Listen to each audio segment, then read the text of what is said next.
Collision. Collision क्या होता है? ये एक एग्जाम्पल है, ये एक इलस्ट्रेशन है कंजर्वेशन ऑफ मोमेंटम का। ये एक एग्जाम्पल है एप्लीकेशन और कंजर्वेशन ऑफ मोमेंटम का।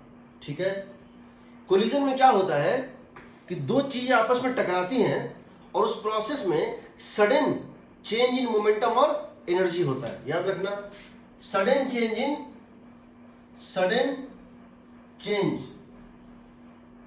इन energy and momentum, energy and momentum of a body.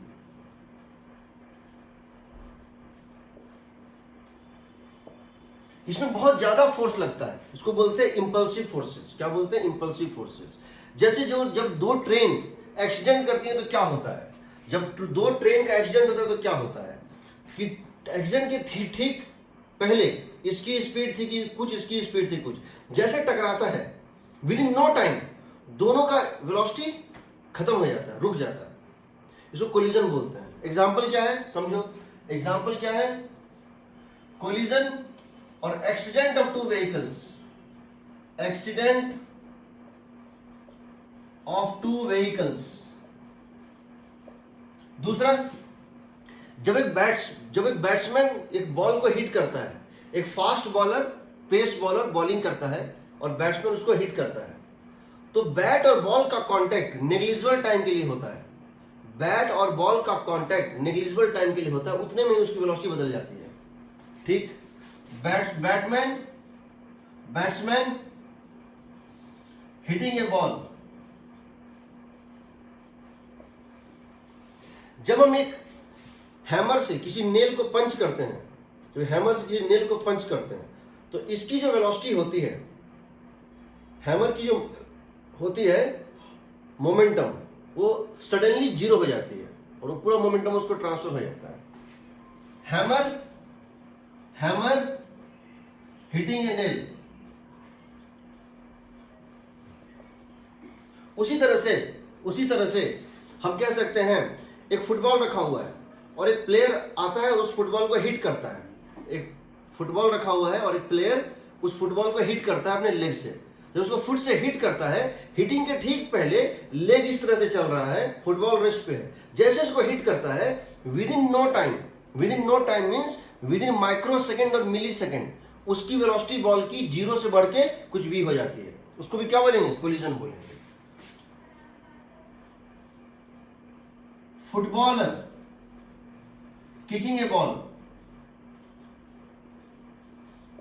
इन सब केसेस में तुम एक चीज देख सकते हो कि नेग्लिजिबल टाइम के लिए फोर्स ऐड किया। इन सब केसेस में t equal to zero minus, मतलब क्या हुआ? Just before t equal to zero, t equal to zero minus और t equal to zero plus. इसका मतलब क्या हुआ?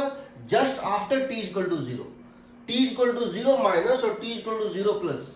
इसको हम बोलते हैं dt टाइम। कितना बोलेंगे? dt time. Where dt is very small. इतने टाइम में मोमेंटम का बहुत लार्ज चेंज आता है। m into you vector, momentum क्या था? m into you vector, that becomes m into v vector. Momentum का चेंज बहुत ज्यादा होता है, मोमेंटम का चेंज फाइनाइट होता है, बट टाइम कितना होता है? जीरो। इसीलिए इस दौरान जो फोर्स लगता है वो बहुत ज्यादा होता है।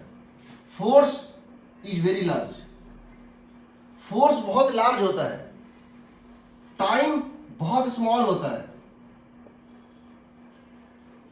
लेकिन एफ डी टी मेजरेबल होता है, फाइनाइट होता है। Force tending to infinity, time tending to zero, उसको बोलते हैं कोलिजन। कोलिजन के केस में सडनली देखो, हम अगर किसी चीज को ऐसे पुश कर रहे हैं हाथ से 10 न्यूटन के फोर्स से, वो भी मोमेंटम को चेंज करेगा, बट वो फोर्स है। बट अगर हम 10⁶ न्यूटन लगा रहे हैं तो वो इंपल्स है। बताएंगे इंपल्सिव फोर्स क्या होता है। कोलिजन में क्या होता है? दो बॉडी आपस में टकराते हैं, उनके कारण सडनली मोमेंटम और एनर्जी का चेंज होता है। ठीक है, तो इसमें ये समझो, इसके साथ कुछ और खास चीजें क्या क्या होती हैं। It involves impulsive forces. Impulsive forces का मतलब होता है force whose magnitude tends to infinity whose duration tends to 0.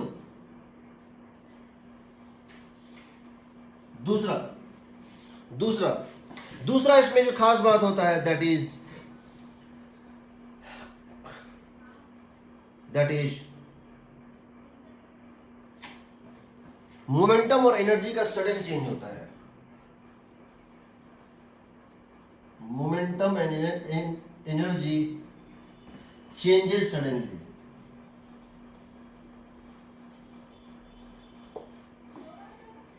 कोई डाउट यहां पे किसी को? कोई डाउट यहां पे? किसी को स्नैप लेना है ले लो, वैसे इसका कोई जरूरत है नहीं, वैसे मैं जब शेयर करूंगा रिकॉर्डिंग बाद में नोट कर लेना, ठीक है ना। अब कोलिजन को समझने के लिए मैं एक मॉडल ले रहा हूं, वही मॉडल हमको बताएगा कोलिजन में एक्चुअली होता क्या है। I am taking a live and practical model to understand collision, ठीक है। I am taking a model to understand collision. मिटा दें इसको। देखो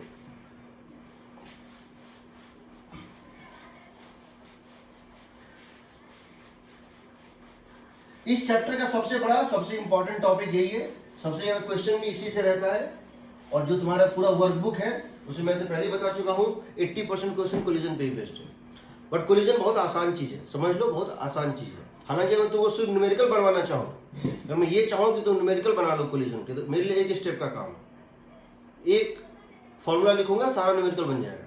लेकिन मैं चाहता हूं कि तुम उसके अंदर की चीजों को समझो कि हो क्यों रहा है, कैसे हो रहा है, कोलिजन के ड्यूरिंग क्या होता है, क्या क्या चेंजेस आते हैं और किस तरह से आते हैं, ताकि ट्रैप में ना फंसो कभी।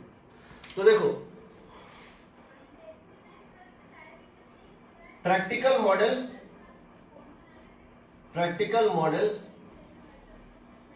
Of collision.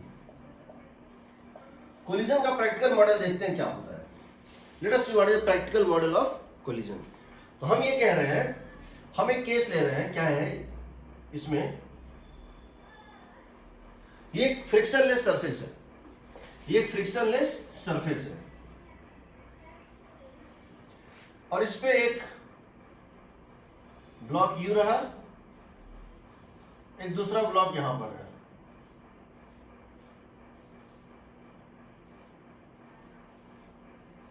इसका मास है m1, इसका मास है m2, इसका स्पीड दिया हुआ है u1, इसका स्पीड दिया हुआ है u2, दोनों एक लाइन में चल रहे हैं।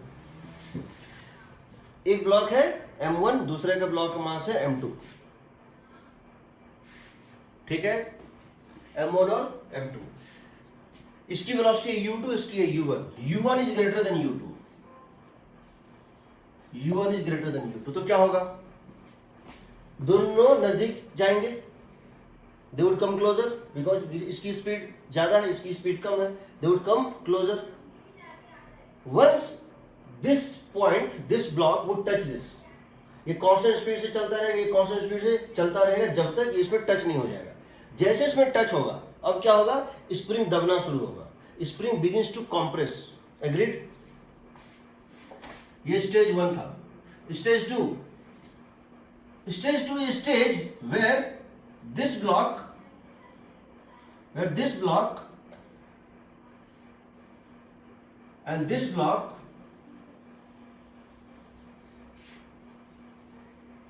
are such that this speed has become v1 dash, this speed has become v2 dash, and spring has compression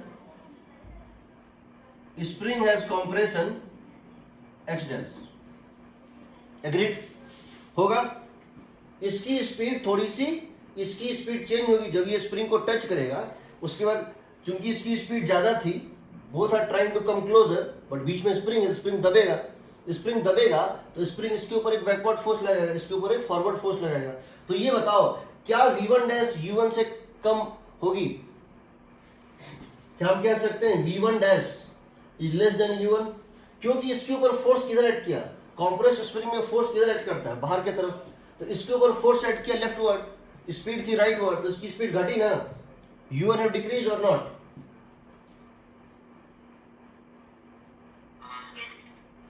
v2 dash compare to u2, यहां जो स्प्रिंग की फोर्स थी कॉम्प्रेस स्प्रिंग की, वो बाहर की तरफ यानी इस डायरेक्शन में थी, इसकी स्पीड बढ़ी होगी, v2 dash is greater than u2।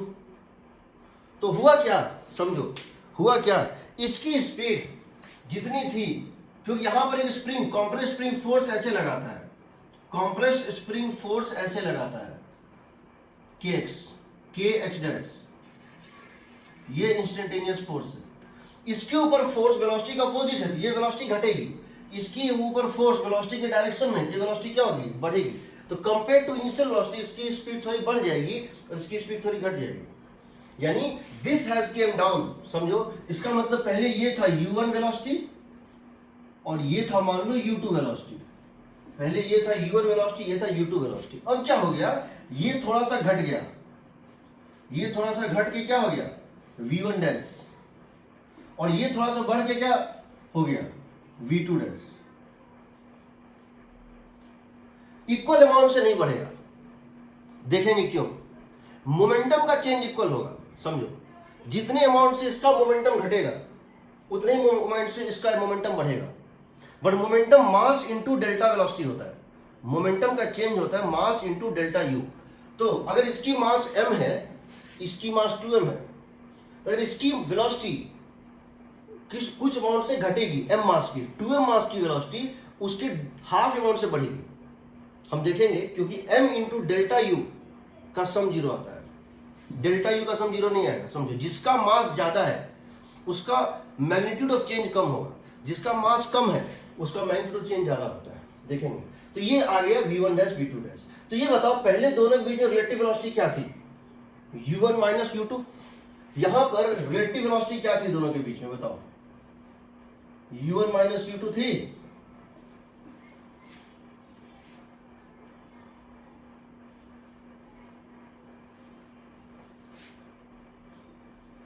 और v रिलेटिव कितनी है, v1 dash minus v2 dash, सही है, समझ रहे हो। पहले जो रिलेटिव वेलोसिटी थी, पहले जो रिलेटिव वेलोसिटी थी वो ये थी,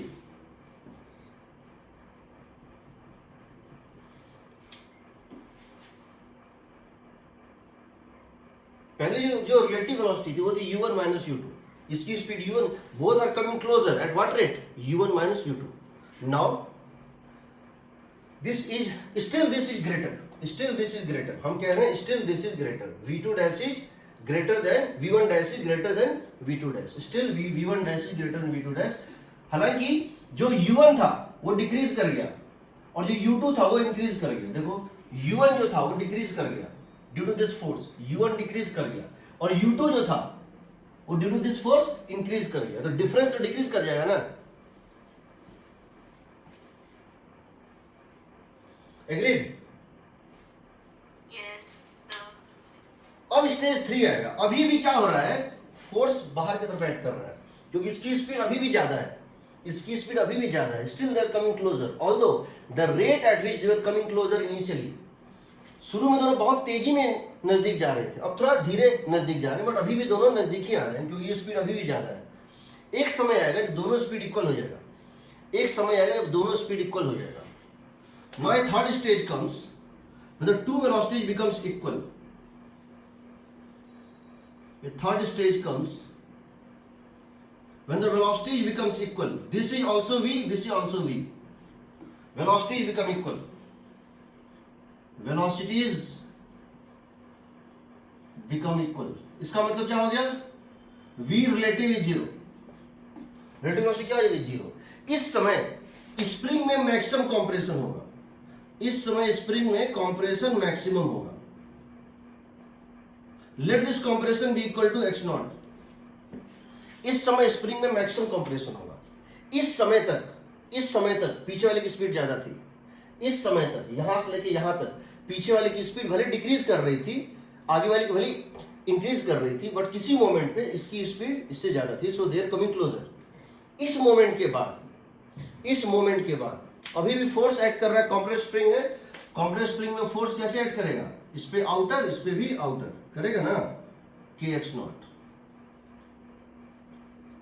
अभी भी फोर्स दोनों पे ऐसे एक्ट कर रहा है। इस मोमेंट के बाद इसकी स्पीड ज्यादा हो जाएगी कंपेयर टू पीछे वाले के, और पीछे वाले की स्पीड कम हो जाएगी। यहां तक up to this point they were coming closer, क्योंकि पीछे वाले की स्पीड ज्यादा थी। इस मोमेंट के बाद अब इसकी स्पीड क्या हो जाएगी, ज्यादा, क्योंकि अभी भी ये उसी प्रोसेस में है, इसमें फोर्स अभी भी राइट लग ही रहा है। तो अब इसमें ये फोर्स क्या करेगी, इस वेलोसिटी को कर देगा v प्लस dv, इसको क्या कर देगा v माइनस समथिंग, इसको कर देगा v प्लस समथिंग, इसको कर देगा v माइनस समथिंग। अब इसकी स्पीड ज्यादा हो जाएगी। अब जैसे सामने वाले की स्पीड ज्यादा होगी, now the relative velocity of separation, अब तक क्या था, relative velocity of coming closer approach, अब क्या हो जाएगा, रिलेटिव वेलोसिटी ऑफ सेपरेशन। इस मोमेंट के बाद दोनों एक दूसरे से दूर भागना स्टार्ट कर देंगे और स्प्रिंग अपनी लेंथ को रीगेन करना शुरू कर देगा। ठीक है, सबसे बड़ी बात कि पहले ये बताओ कि जब वेलोसिटी इक्वल होगा, v रिलेटिव जब जीरो होगा, तो कंप्रेशन मैक्सिमम क्यों होगा। v रिलेटिव जीरो का मतलब है, v रिलेटिव क्या होता है, dx रिलेटिव बाय dt होता है ना। v रिलेटिव का मतलब है dx रिलेटिव बाय dt। ये जीरो होने का मतलब है, जब भी किसी चीज का डिफरेंशिएशन जीरो होता है, जब भी किसी चीज का डिफरेंशिएशन जीरो होता है, इसका मतलब वो या तो मैक्सिमम है या मिनिमम है। Therefore x relative separation is either maximum or minimum, is maximum or minimum, but यहां पे हम जानते हैं मैक्सिमम तो इनफाइनाइट है, so this is minimum.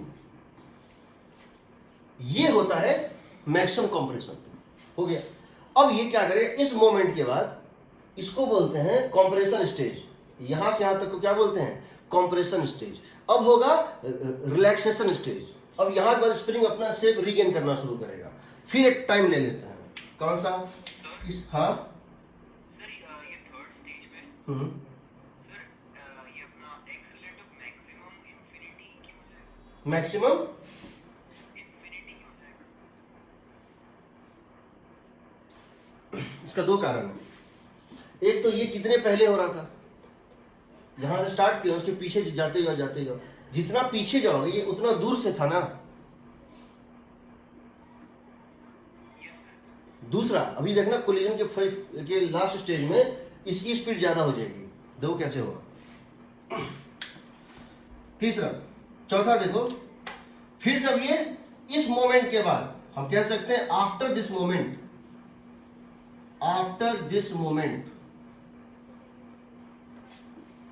separation between the blocks begins to increase। चौथा पॉइंट, किसी मोमेंट पे जब ये फिर से रीगेन कर रहा था, तो मान लो इस तरह से हो गया, यहां पे फिर से इसमें कंप्रेशन कितनी है, x डबल डैश, कंप्रेशन कितनी है, x डबल डैश, इसकी वेलोसिटी है v1 डबल डैश, इसकी वेलोसिटी है v2 डबल डैश। यहाँ x डबल डैश जो है, जो कंप्रेशन है, वो मैक्सिमम कंप्रेशन से तो कम है बट जीरो से ज्यादा है, कह सकते हैं ना। अगर स्प्रिंग की मैक्सिमम कंप्रेशन 10 सेंटीमीटर थी, जीरो से लेकर 10 सेंटीमीटर कंप्रेस हुआ, अब वो फिर अपनी शेप रीगेन करना शुरू करेगा, तो किसी मोमेंट में 6 सेंटीमीटर को तो क्रॉस करेगा, वो अपनी शेप को जब रीगेन करना शुरू करेगा। तो इस समय ये 10 सेंटीमीटर तक कंप्रेस हुआ था, अब इसकी इस मोमेंट पे इंस्टेंटेनियस कंप्रेशन कितनी है, 6 सेंटीमीटर है। तो 6 is between natural length and this, 0 और x नॉट के बीच, x मैक्स के बीच में होगा, इसको बोलते हैं x मैक्स, मैक्सिमम कंप्रेशन। उसके बाद एक स्टेज आएगा, फिफ्थ स्टेज,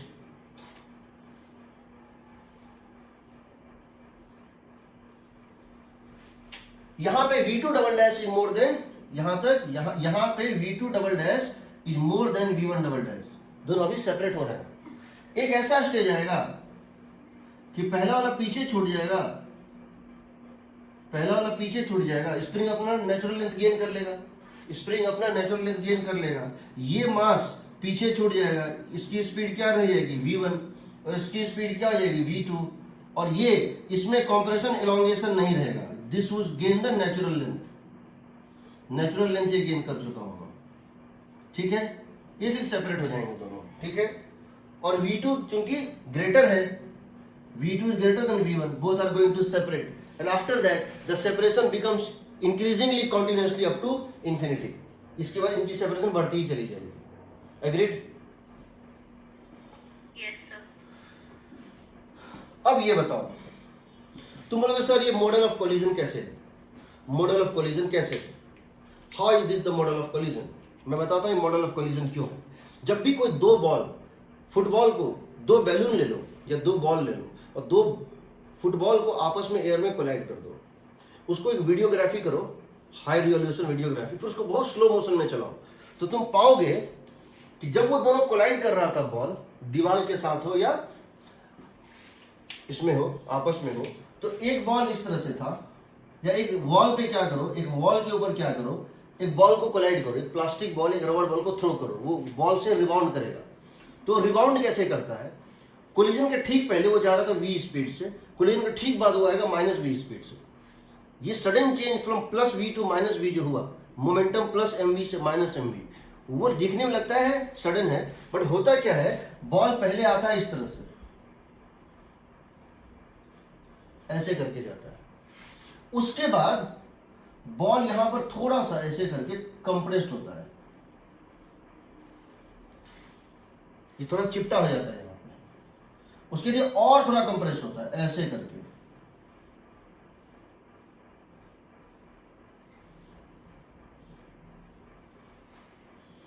उसके लिए मैक्सिमम है, ये इसका मैक्सिमम कंप्रेशन है। तो अब यहां तक क्या हो रहा है, बॉल डिफॉर्म हो रहा है, ये रुक जाता है, इसकी स्पीड मान लो 10 थी, इसकी स्पीड कितनी हो गई 6, अब ये क्या आ गया, रेस्ट पे आ गया, सारा का सारा ये डिफॉर्म हो चुका है, इस तरह से ये डिफॉर्म हो चुका है। अब ये जो डिफॉर्म्ड एनर्जी है स्प्रिंग के फॉर्म में, इलास्टिक पोटेंशियल स्टोर्ड है, अब ये वापस अपना शेप अब ये पीछे आता है, अब तक इसका डिस्टेंस, अब तक ये सामने जा रहा था, रुक गया, दोनों की स्पीड इक्वल हो गई, अब ये पीछे आएगा, अब यही इसको बैक करेगा, फिर अब ये स्पीड गेन करना चालू करेगा पीछे की तरफ, और फाइनली ये ऐसे करके पीछे की तरफ फाइट हो जाएगा। समझ रहे हो? सरफेस पे स्प्रिंग होता है,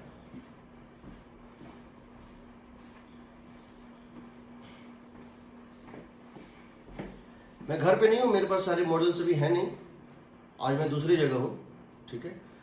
ये जो टूथपेस्ट है सिंपल सा, मेरे पास अभी वो रबर बॉल और फुटबॉल पास में नहीं है, इसको मैं दबाता हूँ ये दबा ही रह जाता है, क्यों? ये प्लास्टिक बॉडी है, ये प्लास्टिक बॉडी है, अगर इलास्टिक बॉडी होता, कंप्लीट इलास्टिक, उसको मैं दबा के छोड़ता, ये वापस अपना शेप रीगेन कर लेता। तो प्लास्टिक और इलास्टिक में फर्क आएगा, देखेंगे। तो याद रखना, जब भी कोई कोलिजन होता है तो during the time of collision उन दोनों सरफेस, कोलाइडिंग बॉडी का सरफेस क्या होता है, डिफॉर्म होता है और फिर रिफॉर्म होता है। पहले दबता है, फिर वो दबे हुए पोटेंशियल एनर्जी को फिर वो वापस काइनेटिक में कन्वर्ट करता है। ये सब में होता है। अब समझो इस बात को, ये जो 3 स्टेज तुमको दिख रहा है, ये हर कोलिजन में होगा। This is common to every collision.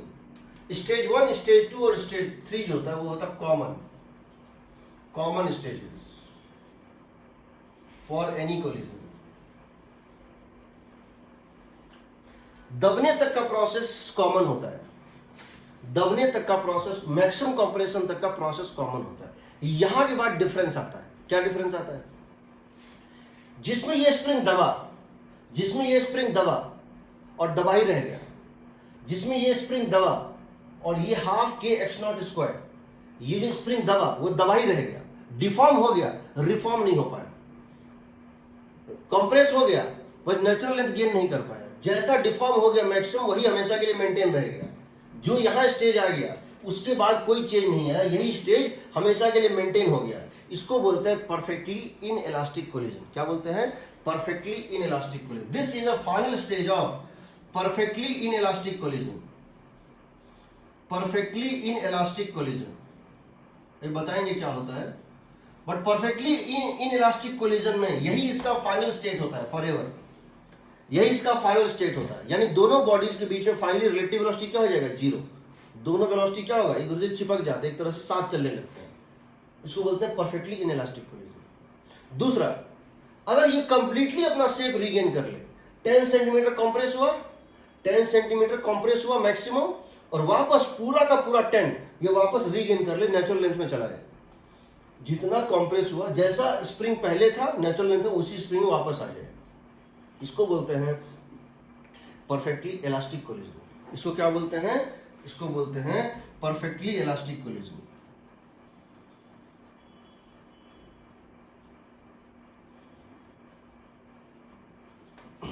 समझे?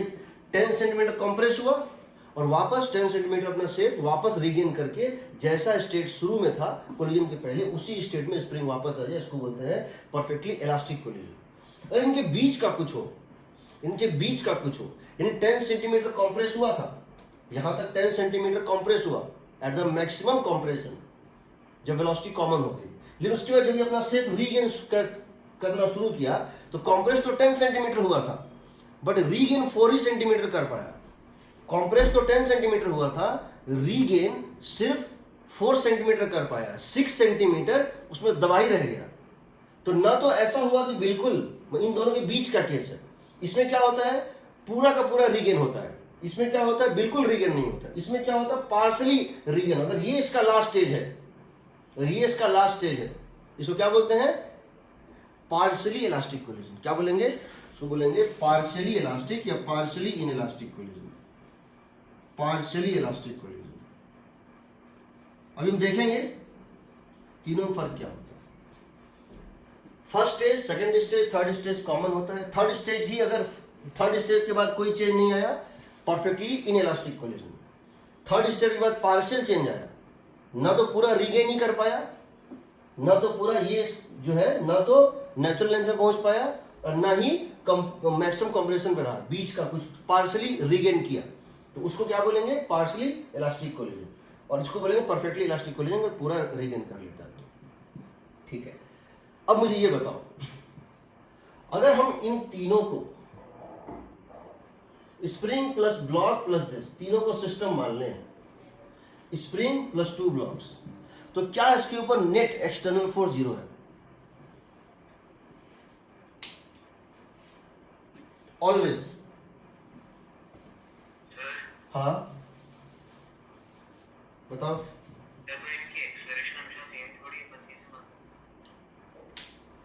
मैं पूछ रहा हूं कि अगर हम इस ब्लॉक को,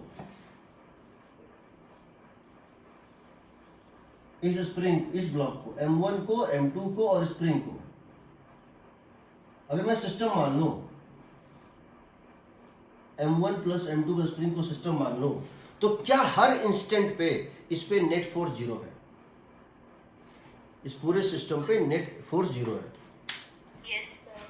इस पे एक्शन F, इस पे रिएक्शन माइनस, इस पे अगर kx है तो इस पे क्या है? माइनस kx है ना।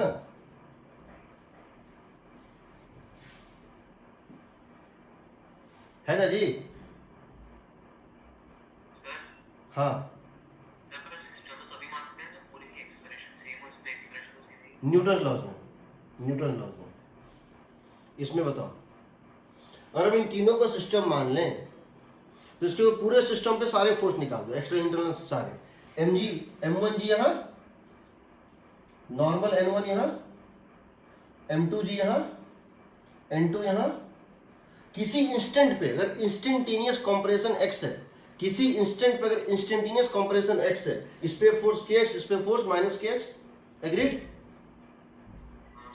ये और ये कट गया, N2 और M2G कट गया, बैलेंस्ड, और kx और माइनस kx का सम कितना होगा? 0 होगा ना। तो क्या हम कह सकते हैं मोमेंटम कंजर्व है before collision, during collision and after collision?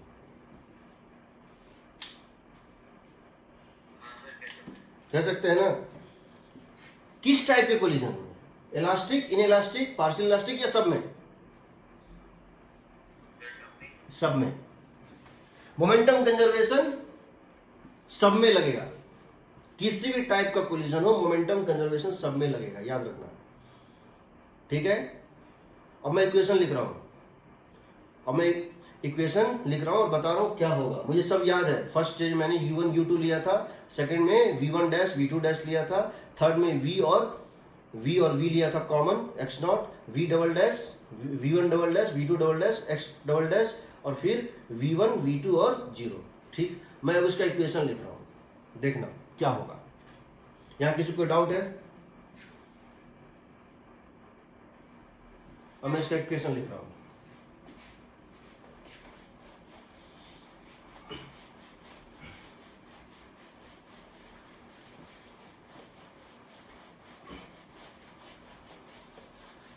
मैं कह रहा हूं इस पूरे सिस्टम पे m1 plus m2 plus spring पे नेट एक्सटर्नल फोर्स 0 है, इसीलिए इस पे टोटल इसकी मोमेंटम कंजर्व रहेगी। कब? Before the collision, after collision and during the collision. इसलिए ड्यूरिंग द कोलिजन कोई क्वेश्चन पूछा जाएगा तो सिर्फ तुम्हारे पास एक ही ऑप्शन बच जाता है, वो है मोमेंटम कंजर्वेशन। देखो तो हम कह रहे हैं if m1 plus m2 plus spring is taken as system, F external net is 0. Therefore, momentum of the system is conserved.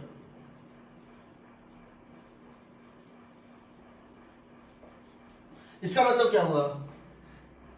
m1 u1 vector plus m2 u2 vector, ये u1 और u2 vector quantity है। m1 u1 और m2 u2 जो vector quantity है, but मैं इसको इसलिए लिख रहा हूं इस तरह से क्योंकि मेरे डायग्राम में तो सब एक ही डायरेक्शन में था। तो u1 भी था पॉजिटिव साइन के साथ और u2 भी था पॉजिटिव साइन। तो हम लिख सकते हैं m1 u1 plus m2 u2 is equal to m1 v1 dash plus m2 v2 dash m1 plus m2 into v m1 v1 double dash plus m2 v2 double dash m1 v1 plus m2 v2। सही है जी?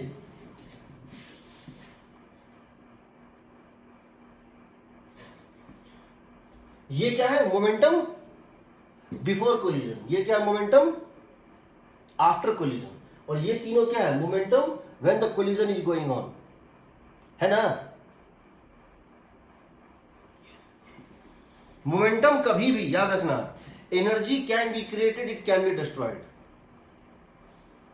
Momentum का कोई दूसरा form नहीं होता है। Energy can become work, energy can become heat, but momentum has no counter part like tomentum और lomentum. Momentum is momentum. Momentum कभी वायलेट नहीं हो सकता है। फिजिक्स का सबसे बेसिक लॉ, सबसे फंडामेंटल लॉ मोमेंटम के अंदर भी होता है। मोमेंटम का दूसरा कोई, यह है मोमेंटम बिफोर कोलिजन, यह मोमेंटम बिफोर कोलिजन, यह है मोमेंटम आफ्टर कोलिजन।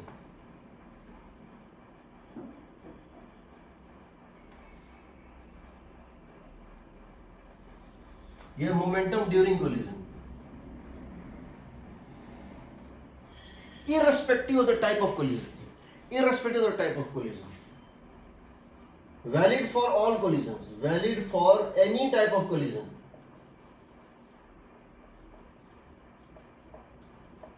तो याद रखना पहला इक्वेशन हर कोलिजन में तुम्हारा होगा मोमेंटम कंजर्वेशन का, चाहे किसी भी टाइप का कोलिजन हो। ये इसमें डिफरेंशिएट नहीं करता है। हम जो इलास्टिक और इनइलास्टिक की बात करते हैं, हम इलास्टिक को और इनइलास्टिक को जो सेपरेट बोलते हैं, वो बेस्ड ऑन मोमेंटम नहीं होता है, बेस्ड ऑन एनर्जी होता है। देखेंगे अभी एनर्जी के कारण उनको अलग अलग नाम दिया गया, मोमेंटम के कारण नाम नहीं दिया। मोमेंटम तो सब में वैलिड होता है। तो पहली बात, ये वेलोसिटी कौन सी है? ये वेलोसिटी है कॉमन वेलोसिटी, ये common velocity, common velocity at maximum compression, ये ना, this is the common velocity at maximum compression. इसका मतलब ये वो वेलोसिटी है जब सिस्टम की पोटेंशियल एनर्जी मैक्सिमम हो और काइनेटिक एनर्जी मिनिमम होती है। इस समय क्या होती है? जब ये वेलोसिटी होता है, जब दोनों की स्पीड किसी मोमेंट पे सेम होती है, इक्वल होती है, उस समय पोटेंशियल एनर्जी मैक्सिमम होता है, काइनेटिक एनर्जी मिनिमम होता है। जरा देखो, अब जरा देखो क्या होता है। इमेजिन करो कि एक क्वेश्चन ले रहे हैं इस तरह से, इलस्ट्रेशन के लिए, कि ये मान लो कि ऐसे करके है और ये मान लो कि कुछ ऐसे करके है, कोलिजन हो रहा है, ठीक है। इसकी मास मान लेते हैं कि सपोज 6 kg है और इसकी मास मान लेते हैं 3 kg है, या इसकी मास मान लो कि ये 3 kg, इसकी 1 kg है। इसकी इनिशियल स्पीड दी हुई है, इसकी इनिशियल स्पीड दी हुई है सपोज 6 मीटर पर सेकेंड, और इसकी दी हुई है सपोज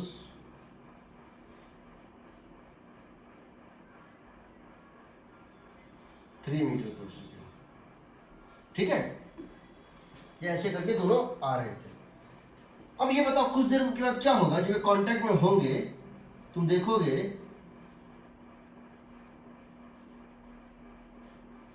कि इसकी स्पीड जो है हो गई 5 मीटर पर सेकेंड। कितनी हो गई? 5 मीटर। इसकी स्पीड कितनी होगी उस समय पे? और इसकी स्पीड 3 kg ब्लॉक की स्पीड होगी 5 मीटर पर सेकेंड, तो घट गई। इसकी स्पीड उसमें क्या होगी बताओ?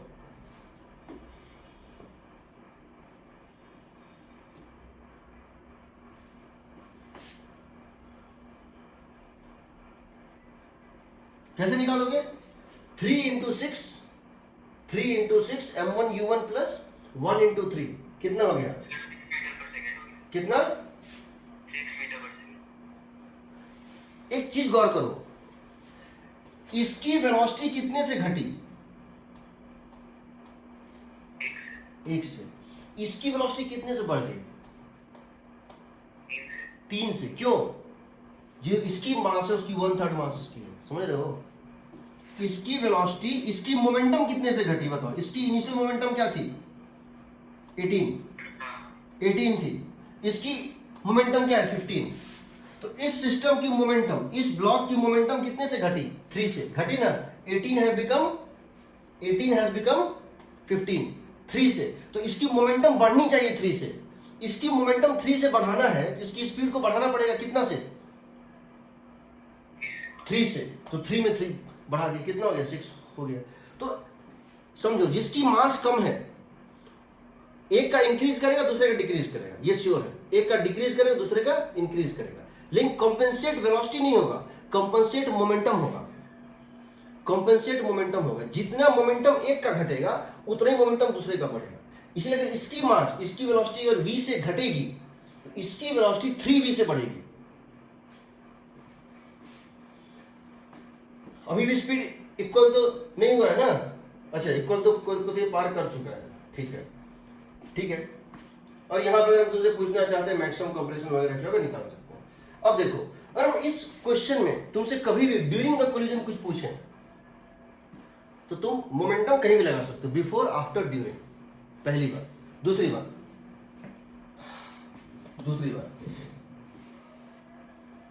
समझो इसको।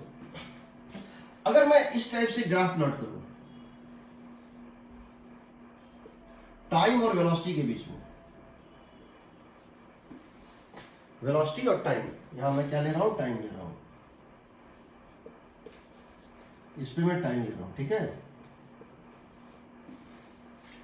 अब समझो, अपना इनिशियल वाले मॉडल पे जा रहे हैं। पहले ये आ रहा था, ये भी आ रहा था। इसकी वेलोसिटी कितनी थी? u1। इसकी वेलोसिटी कितनी थी? u2। समझ रहे हो? एक की वेलोसिटी थी u1, एक की वेलोसिटी थी u2। u1 is more than u2, सही है ना?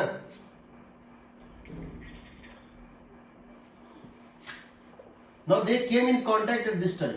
इस टाइम पे स्प्रिंग ने कांटेक्ट बनाया, इस टाइम पे स्प्रिंग ने कांटेक्ट बनाया, यहां पे कोलिजन शुरू हुआ। तो जब शुरू होगा तो क्या होगा? ये वेलोसिटी घटनी शुरू होगी due to spring force. Spring दबेगा तो पीछे वाले की स्पीड को क्या करेगा? घटाएगा। इसकी स्पीड घटेगी, इसकी स्पीड बढ़ेगी। इस तरह से देखो, इसकी स्पीड बढ़ेगी, समझ रहे हो? इसकी स्पीड बढ़ेगी, सामने वाले की, और इसकी स्पीड घटेगी। एक पॉइंट पे दोनों की स्पीड क्या हो जाएगी, सेम हो जाएगी। कितनी हो जाएगी, v, ये कॉमन v हो गई ना। इस मोमेंट तक यहां कोलिजन स्टार्ट हुआ है, समझो यहां कोलिजन स्टार्ट हुआ है। ये कोलिजन का इंटरमीडिएट फेज है जहां ये मैक्सिमम कंप्रेशन पे था, यहां कंप्रेशन मैक्सिमम था, स्पीड इक्वल हो गई। इस मोमेंट के बाद आगे वाले की स्पीड, पीछे वाले की स्पीड u1 जो वो कम हो जाएगी, इसकी स्पीड ज्यादा हो जाएगा, वो दोनों सेपरेट करने लगेंगे और फिर कहीं यहां पर जाके कोलिजन खत्म हो जाएगा। समझ रहे हो, कोलिजन एंड्स, समझ रहे हो। ये स्पीड कितनी हो जाएगी, v2, और ये कितनी हो जाएगी, v1। v2 ज्यादा होगी, बता चुके हैं, वो निकल जाएगा, ठीक है ना।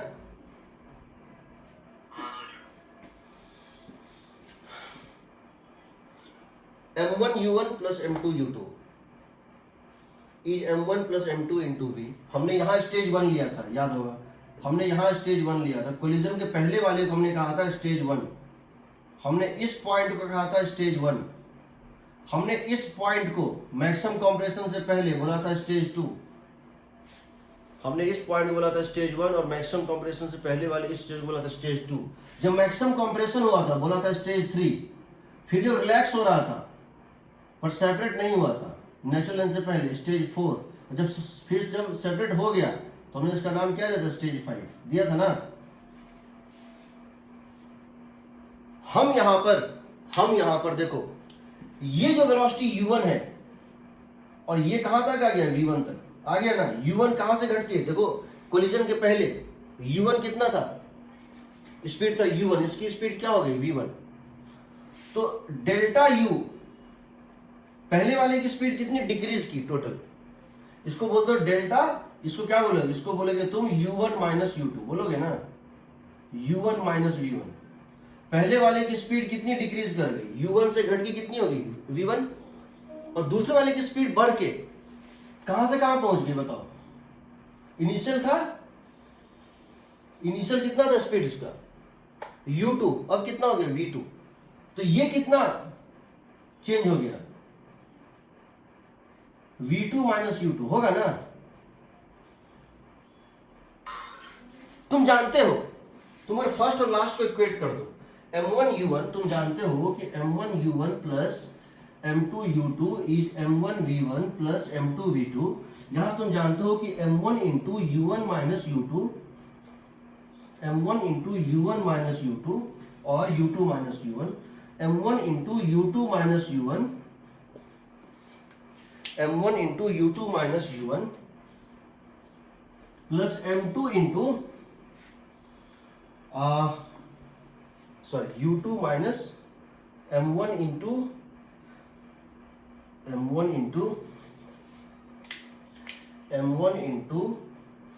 v1 minus u1 plus m2 into v2 minus u2 equal to 0। यही ना, ये क्या है बताओ, m1 into delta u1, m1 into delta, m1 into change velocity of first mass plus m2 into change velocity of second mass is 0। इसका मतलब क्या हो गया, तुम यहां पे जिसकी मास में चेंज का मैग्नीट्यूड ज्यादा है, जिसकी मैग्नीट्यूड ऑफ चेंज, देखो u1 घट के कहां हो गया, v1, कितने का ड्रॉप हुआ, इतने का ड्रॉप हुआ। जिसका मास कम होगा उसमें ड्रॉप या राइज ज्यादा होगा। तुम कह सकते हो m1 इंटू डेल्टा v1 का magnitude is equal to m2 into delta v2 का मैग्नीट्यूड। जिसका मास ज्यादा होगा उसमें चेंज इन वेलोसिटी कम होगा, मैग्नीट्यूड ऑफ चेंज वेलोसिटी कम होगा। जिसका मास कम होगा उसमें चेंज इन मैग्नीट्यूड वेलोसिटी ज्यादा होगा। तुम इस ग्राफ को देखकर मास का रेशियो निकाल सकते हो, तुम इस ग्राफ को देखकर मास का रेशियो निकाल सकते हो। मान लो ग्राफ पेपर पे दिया हुआ है और ये जो मास u1 है वो 3 बॉक्सेस नीचे आया है, u1 3 बॉक्सेस नीचे आया है। u1 की वैल्यू जो है इनिशियल और फाइनल में 3 बॉक्स नीचे आया है, और ये जो है m2 का 6 बॉक्स ऊपर गया है। M2 का जो है U2 जो है 6 बॉक्स ऊपर गया है, डबल ऊपर गया है। इसका मतलब है इसका मास हाफ है उसका, होगा ना? वो क्वेश्चन मैं दूंगा, ठीक है, वो मैं क्वेश्चन दूंगा तो ये हो गया मोमेंटम कंजर्वेशन। दूसरा इक्वेशन हमको लिखना है एनर्जी कंजर्वेशन का, वो मैं लिख रहा हूं और बता रहा हूं क्या होता है एग्जैक्टली। तो मोमेंटम कंजर्वेशन हर टाइप के कोलिजन के लिए वैलिड है, कहीं भी लगाया जा सकता है, ठीक है। लिखो दूसरा इक्वेशन।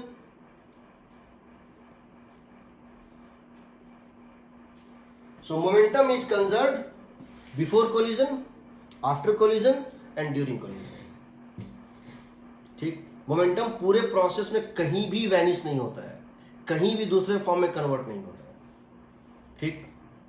अब मैं लिख रहा हूं दूसरा इक्वेशन, एनर्जी इक्वेशन। लिखो।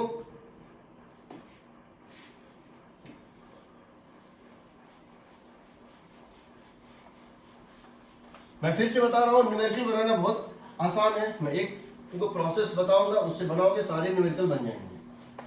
बट तुम ये जानो कि इसके अंदर होता क्या है, कैसे होता है, ये कैसे काम करता है, ठीक है। Because soon we are going to start rotational mechanics. हमको ये चैप्टर खत्म करने के बाद स्टार्ट करना है रोटेशनल मैकेनिक्स, ठीक है। देखो,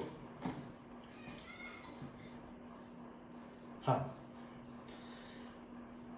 एनर्जी में कैसे लिखेंगे इक्वेशन? हम लिख रहे हैं एनर्जी इक्वेशन।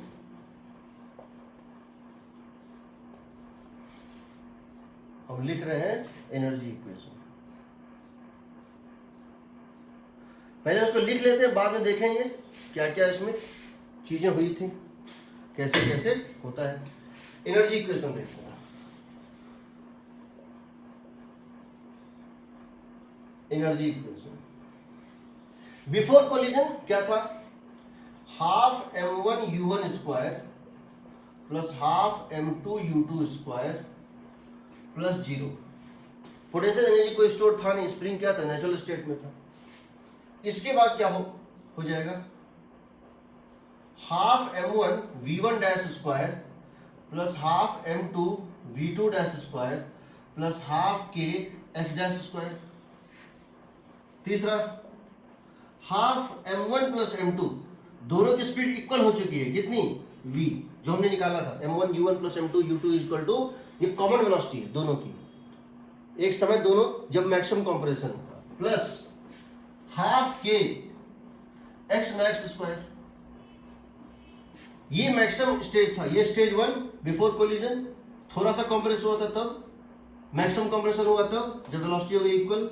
उसके बाद half m1 v1 double dash square plus half m2 v2 double dash square plus half k x double dash square is equal to half m1 v1 square plus half m2 v2 square again 0। यही ना?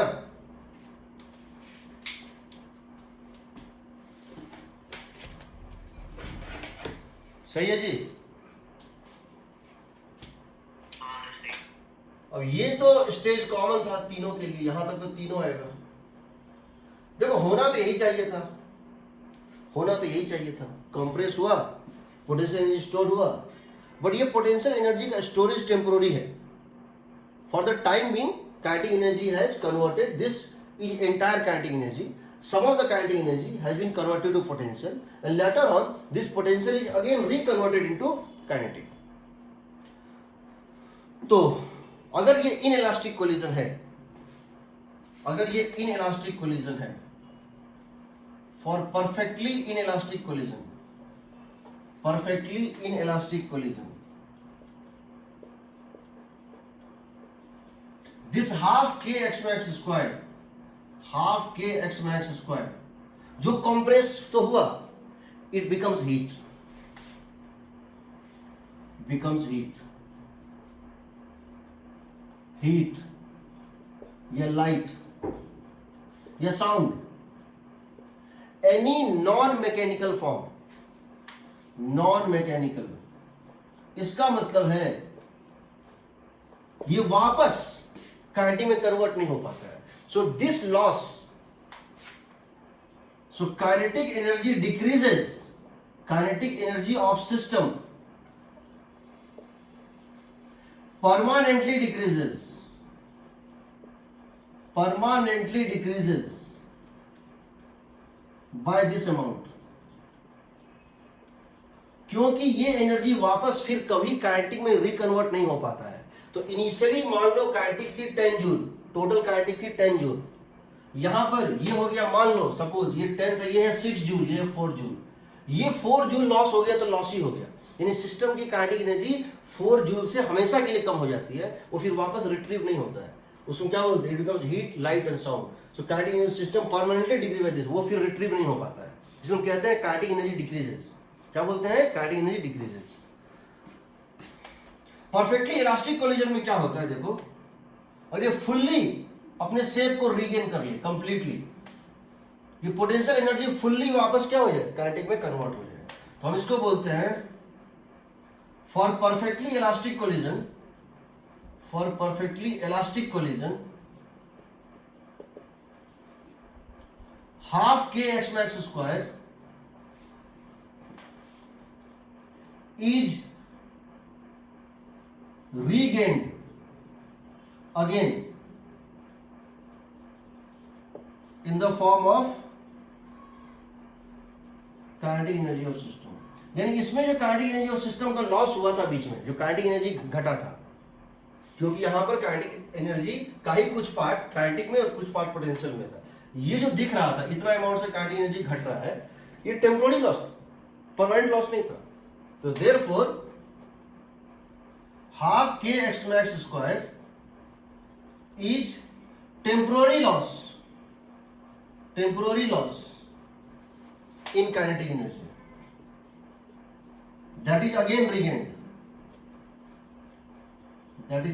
regained completely।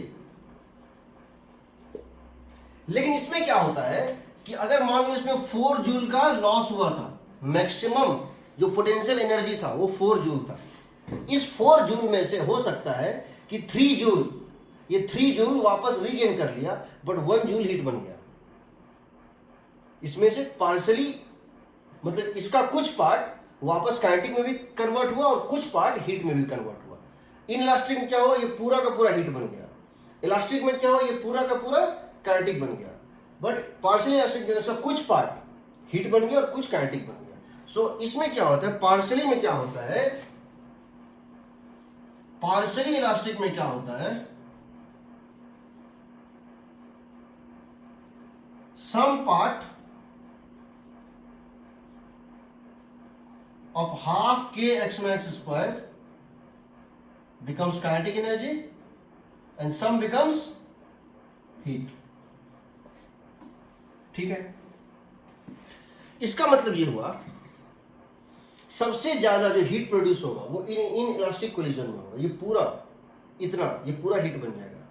सबसे कम heat produce होगा कहां पे, elastic में कोई heat produce नहीं होता, मैकेनिकल एनर्जी कंजर्व होता है, बाकी यहां पे होता है। अब मुझे ये बताओ, क्या हम इलास्टिक कोलिजन में कह सकते हैं काइनेटिक एनर्जी कंजर्व है?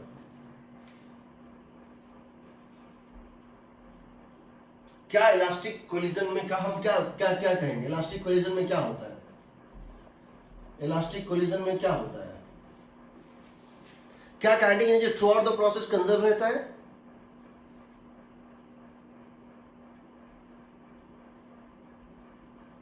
क्या काइनेटिक एनर्जी यहां से लेके यहां तक कंजर्व है?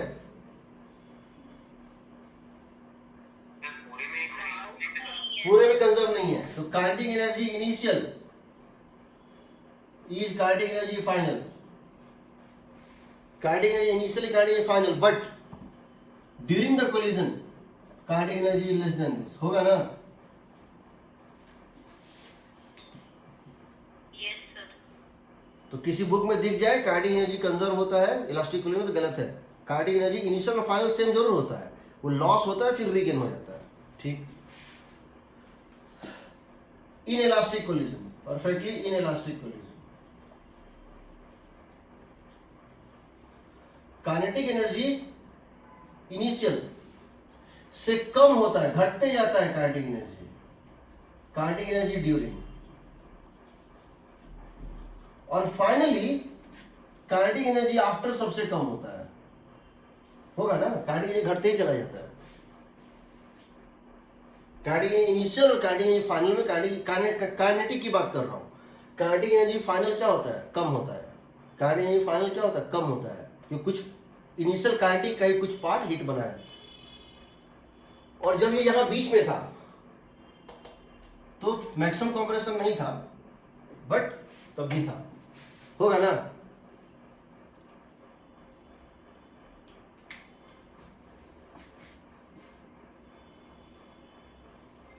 बोलिए, होगा। क्या सर? काइनेटिक एनर्जी इनिशियल इन इलास्टिक कोलिजन के केस में काइनेटिक एनर्जी यहाँ पे जो भी था ये घटते गया घटते गया घटते गया, यहाँ क्या हो गया, मिनिमम, उसके कांस्टेंट हो गया। सही है, Yes, sir.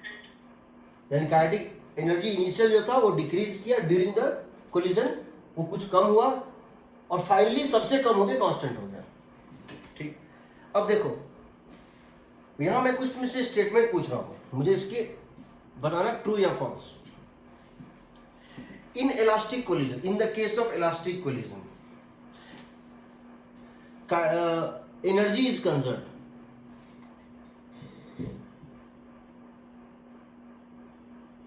No, sir. Why? Sir वो बीच में कम हो जाती ना। तो वो कहाँ जाती है, क्या बन जाती है? The potential energy. मैंने पूछा एनर्जी इज कंजर्व्ड। अच्छा हाँ सर। 3 वर्ड का मतलब समझ लो, काइनेटिक एनर्जी, दूसरा मैकेनिकल एनर्जी, मैकेनिकल मीन्स क्या होता है, काइनेटिक प्लस पोटेंशियल, और तीसरा टोटल एनर्जी। टोटल एनर्जी का मतलब है ऑल फॉर्म ऑफ एनर्जी। तो क्या एनर्जी कंजर्व्ड है इलास्टिक कोलिजन में? Yes. क्या एनर्जी कंजर्व्ड है इन इलास्टिक कोलिजन में? नहीं सर। क्यों नहीं है? Sir Total total energy. Energy तो पूरे यूनिवर्स में कंजर्व्ड है ना। वही ना, कंजर्व है ना। देखो अगर एनर्जी मास नहीं बन रही है, मास एनर्जी नहीं बन रही है, मैं हीट लाइट साउंड सब ले लूँ, मैं मैकेनिकल की बात नहीं कर रहा हूँ, इसलिए बोल रहा हूँ, ट्रैप में फंसोगे तुम लोग। एनर्जी कंजर्व होना, काइनेटिक एनर्जी कंजर्व होना, पोटेंशियल एनर्जी कंजर्व होना और मैकेनिकल एनर्जी कंजर्व होना अलग अलग चीजें हैं, है ना। हाँ सर, हाँ सर। अगर मैं कह रहा हूं कि एनर्जी कंजर्व्ड है तो बिल्कुल कंजर्व्ड है। एनर्जी किस फॉर्म में जाएगा, हीट में ही जाएगा, लाइट में ही जाएगा ना। हर एक फॉर्म ऑफ एनर्जी को मिला दो, एनर्जी सब में कंजर्व है। न्यूक्लियर रिएक्शन को छोड़ के, न्यूक्लियर रिएक्शन को छोड़ के एनर्जी हर जगह कंजर्व होता है।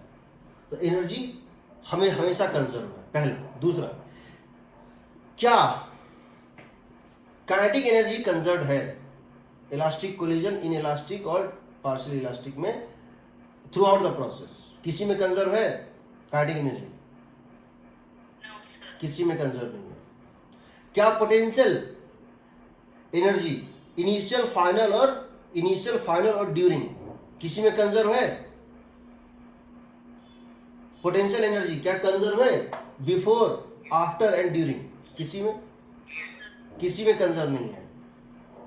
क्या mechanical energy potential plus kinetic, potential plus kinetic यानी spring potential energy plus kinetic energy, क्या ये इलास्टिक कोलिजन में कंजर्व्ड है? हाँ सर, है। है। क्या ये इन इलास्टिक में कंजर्व्ड है? नहीं सर, नहीं। नहीं है, नो सर। क्योंकि यहाँ के बाद ये हीट बन जाता है। ठीक है, चलो, तो ये हो गया तुम्हारा। अब ये जो इक्वेशन तुम्हारा सेकंड इक्वेशन है, ये इक्वेशन तुमको 2 केस में हेल्प कर सकता है। कहाँ कहाँ? अगर इलास्टिक कोलिजन हो और इन इलास्टिक हो। इलास्टिक कोलिजन में तुम क्या करोगे, इसको इक्वेट कर दोगे इससे, इसको इक्वेट करो। अगर इन इलास्टिक है, इसको इक्वेट कर दोगे। दूसरा, तुम इसको अगर इलास्टिक है तो इसको और इसको कर दोगे इक्वेट, करोगे ना। तो यस सर। लेकिन अगर पार्शियल इलास्टिक है तो यहाँ ये काम तुमको देगा नहीं। इसको लिखने का एक दूसरा अल्टरनेटिव वे होता है, इसको लिखने का एक दूसरा अल्टरनेटिव वे होता है। हम एनर्जी इक्वेशन लिखते हैं, 2 प्रॉब्लम आती है। क्या क्या प्रॉब्लम आती है? पहली बात, जब तुम इस दोनों को सॉल्व करोगे ना तो हम 2 इक्वेशन आएगा। जब भी तुम किसी न्यूमेरिकल को बनाओगे, उस न्यूमेरिकल में 2 अननोन होंगे। कौन कौन से? तुम मानोगे कि कोलिजन के बाद पहले ब्लॉक की वेलोसिटी v1 है, दूसरे ब्लॉक की वेलोसिटी v2 है। तुमसे पूछा जाएगा क्वेश्चन कि दो ब्लॉक आ रहे हैं, एक ब्लॉक की मास m है, दूसरे की 2m है या 3m है, इसकी स्पीड इतनी है, इसकी स्पीड इतनी है, दोनों कोलाइड कर गए।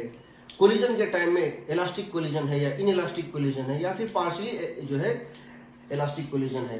कोलिजन के बाद दोनों की स्पीड निकालो, तो तुम पहले बोलोगे let the velocity be v1 and v2। तो दो अननोन है तो दो इक्वेशन चाहिए। पहला इक्वेशन तुम कहाँ से लिखोगे? मोमेंटम कंजर्वेशन से, और दूसरा इक्वेशन तुम लिखोगे एनर्जी से। यहाँ एक दिक्कत है। क्या दिक्कत होगी पहले ये समझो। जब तुम इस एनर्जी को लिखोगे इक्वेशन को, पहले तो जब पार्शियली इलास्टिक कोलिजन होगा तो वहां तुम इसको लिख नहीं पाओगे, कितना कंपैरिजन तुमको पता नहीं चलेगा। दूसरा, जब तुम उसको सॉल्व करोगे एक क्वाड्रेटिक आएगा, ये स्क्वायर फंक्शन है ना, क्वाड्रेटिक है। क्वाड्रेटिक में दो रूट्स आएंगे, उसमें एक रूट वैलिड नहीं होगा, उसमें एक रूट जो है वैलिड नहीं होगा और तुम उसको पता नहीं कर पाओगे। इसीलिए प्रैक्टिकली ये मेथड जो है समझ गए, बट इसका एक दूसरा अल्टरनेटिव वे है, उसको बोलते हैं न्यूटन्स कोफिशिएंट ऑफ रेस्टिट्यूशन। इसको सॉल्व करने का एक दूसरा अल्टरनेटिव वे है, इसी का वो दूसरा रूप है। हम तो जब सी फ्रेम पढ़ाएंगे, सेंटर मास फ्रेम, तो बताएंगे वो कहाँ से आता है, हम उसको डिराइव करेंगे। इस एनर्जी इक्वेशन का अल्टरनेटिव वे है टू सॉल्व न्यूमेरिकल, उसको बोलते हैं न्यूटन्स कोएफिशिएंट ऑफ रेस्टिट्यूशन। देखो, तो इस इक्वेशन का, एनर्जी इक्वेशन का एक अल्टरनेटिव फॉर्म होता है, अल्टरनेटिव फॉर्म होता है। यानी एनर्जी इक्वेशन और ये दोनों एक ही चीज है, लिखने का तरीका अलग है। आईटी का पूछा हुआ क्वेश्चन इसलिए बता रहा हूं। Momentum conservation is one equation, second equation either energy और रेस्टिट्यूशन कोफिशिएंट। और तुम एनर्जी इक्वेशन लिख रहे हो और रेस्टिट्यूशन कोफिशिएंट इक्वेशन लिख रहे हो, तुम एक ही इक्वेशन को दो तरह से लिख रहे हो, तुमको कोई नया इक्वेशन नहीं मिलेगा। दोनों एक दूसरे का ही चीज है, लिखने का तरीका अलग होता है। वो मैं जब प्रूव करूंगा तो बताऊंगा। Alternative form of this equation is Newton's restitution coefficient, restitution coefficient. अब ये क्या होता है वो मैं तुम्हें बता रहा हूं। तो हम पहला इक्वेशन हर क्वेश्चन में क्या लिखेंगे? मोमेंटम कंजर्वेशन, और दूसरा इक्वेशन क्या लिखेंगे? रेस्टिट्यूशन कोफिशिएंट का। और वो क्या लिखते हैं, कैसे लिखते हैं, वो अब मैं तुम्हें बता रहा हूं। ठीक, देखो कैसे होता है। उसको जब डिराइव करेंगे तुम समझोगे वो कितना बड़ा साइंस है और कितना बेस्ट चीज है। ठीक है, चलिए अब हम इसको अल्टरनेटिव फॉर्म में बता रहे हैं। रेस्टिट्यूशन कोफिशिएंट क्या होता है, और इस इक्वेशन को या डिफरेंट काइंड ऑफ एनर्जी को हम कोलिजन को रेस्टिट्यूशन कोफिशिएंट के फॉर्म में कैसे लिखते हैं। और ये बहुत अच्छा टूल है आपके पास। ठीक है, मिटाएं इसको।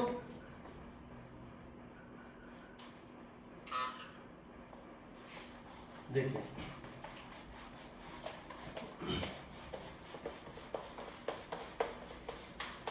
अब जो है हमारा रेस्टिट्यूशन कोफिशिएंट क्या होता है,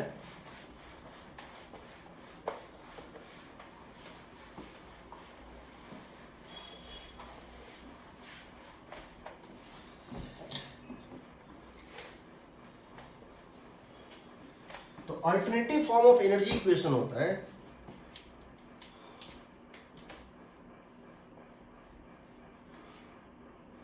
coefficient of restitution, coefficient of restitution denoted by e. E एक नंबर है, ई एक नंबर है। ई की वैल्यू लाई करती है बिटवीन 0 एंड 1। ई एक नंबर है, सिंपल एक न्यूमेरिकल वैल्यू है, एक रेशियो है, कोई डायमेंशनल फॉर्मूला नहीं होता है। ई की वैल्यू 0 से 1 तक लाई करती है। ई की वैल्यू 0 से 1 तक लाई करती है। ई बताता है degree up to which, degree up to which collision is elastic, collision is elastic. Up to what extent, up to what fraction the collision is elastic. ठीक, अगर इसकी वैल्यू 0 होती है इसको बोलते हैं परफेक्टली इन इलास्टिक कोलिजन। क्या बोलते हैं? Perfectly in elastic collision. इसकी वैल्यू 1 होती है इसको बोलते हैं परफेक्टली इलास्टिक कोलिजन। क्या बोलते हैं? Perfectly elastic collision. और 0 और 1 के अलावा कोई वैल्यूज को बोलते हैं, 0 और 1 के अलावा कोई वैल्यूज को बोलते हैं पार्शियली इलास्टिक कोलिजन। किसी भी कोलिजन में ई की वैल्यू 0 से 1 ही लाई करेगी। हालांकि पिछले साल आईआईटी ने क्वेश्चन पूछा था, उसमें आईआईटी ने आउट ऑफ सिलेबस जाके क्वेश्चन पूछ दिया, उसको बोलते हैं super elastic collision. Super elastic collision वो आईआईटी ने पूछ दिया था। ठीक, बताऊंगा क्या होता है, बट एज एक्सेप्शन पूछा था, एक्सेप्शन पे भी हम आएंगे, अभी नहीं। ई इक्वल टू 0 से 1, ये 0 से 1 ही लाई करता है। ठीक, इसको बोलते हैं partial elastic, perfectly elastic, perfectly elastic. E को डिफाइन करते हैं relative velocity of separation, relative velocity of separation after collision, relative velocity of separation after collision by relative velocity of approach, relative velocity of approach before collision।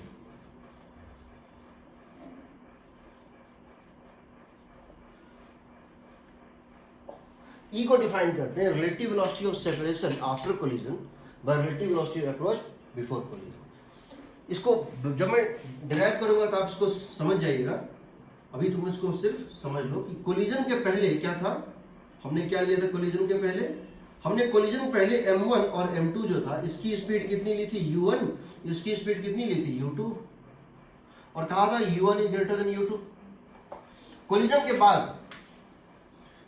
के बाद हमारी जो velocity आई थी वो आई थी इस तरह से,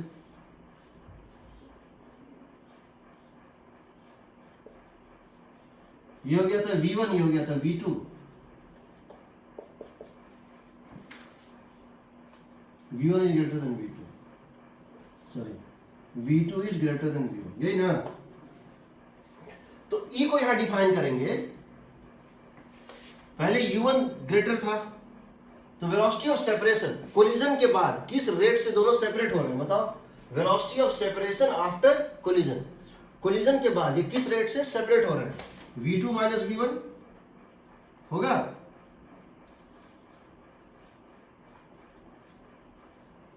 ये होगा ना। और कोलिजन के पहले किस रेट से अप्रोच हो रहे थे, दोनों नजदीक आ रहे थे, u1 माइनस u2 होगा ना।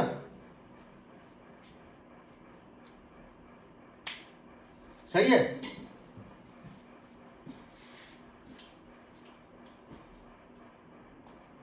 कोलिजन के पहले इसकी स्पीड ज्यादा थी, तो अप्रोच की velocity u1 minus u2। Collision के बाद इसकी स्पीड ज्यादा होगी तो क्या होगा, v2 माइनस v1।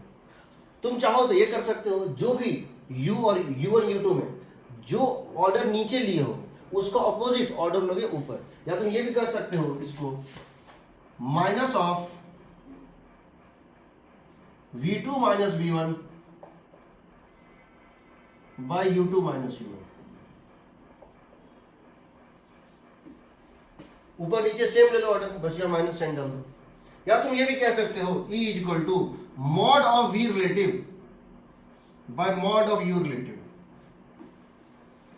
और क्वेश्चन में जो भी दिया है E की वैल्यू, अगर क्वेश्चन में कहा है कोलिजन इज इनइलास्टिक, इनइलास्टिक का मतलब क्या हुआ बताओ। E की वैल्यू क्या डालोगे, 0, तो v1 इज इक्वल टू क्या हो जाएगा, v2 होगा, यानी दोनों की वेलोसिटी कॉमन, वही थर्ड स्टेज था, that is the last stage, velocity is common. अच्छा, अगर E की वैल्यू 1/2 दी है या 1 दी है, अगर कोलिजन में लिखा है कोलिजन इलास्टिक है, या क्या डाल दोगे, E इक्वल टू क्या डाल दोगे, 1 डाल दोगे। ठीक है, जो क्वेश्चन है वैसा तुम बना सकते हो। नाउ दो इक्वेशन सफिशिएंट है सारे क्वेश्चन को सॉल्व करने के लिए। दो इक्वेशन सफिशिएंट, पहला मोमेंटम कंजर्वेशन का इक्वेशन और दूसरा कौन सा इक्वेशन, रेस्टिट्यूशन कोएफिशिएंट का इक्वेशन। कोई भी क्वेश्चन बना सकते हो, कोई भी, कुछ भी याद नहीं करना है। बहुत सारे बुक्स में टेबल दिया हुआ होता है, इसकी मास ज्यादा उसकी मास कम, तुमको कुछ याद नहीं करना, वैसे वो काम नहीं देगा तुमको, तो काम यही देगा। अब कुछ न्यूमेरिकल लेते हैं सॉल्व करने के लिए। हाँ हाँ, देखो नहीं, ये फॉर्मूला होता है, कहाँ से आया, मतलब इसकी इसका डेरिवेशन क्या है ये बोल रहे हो।